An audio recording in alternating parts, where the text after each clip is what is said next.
Welcome. In this video, I'll show you how to connect Copper CRM with Xero. Okay. So first up, go ahead and go to your Copper CRM account. Now, once you're in here, go ahead and go to the top left, click on your profile or profile name. In here, as you can see, we have the integration option.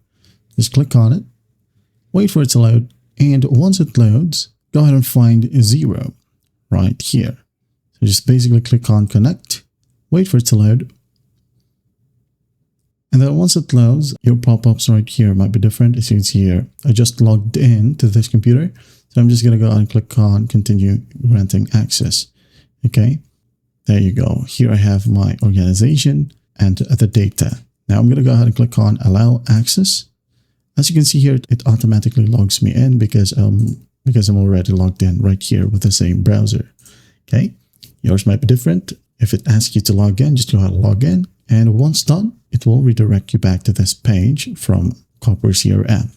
So in here, it says enable Xero integrations for records. These records, like people, companies, opportunities, and leads. Okay. If you only want to share the opportunities and leads, you can go ahead and then tick these check boxes. Okay.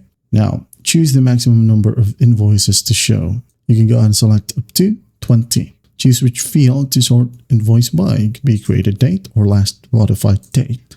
All right. And once that's done, just go back right here and you will see that your Xero account is now connected to your Copper CRM.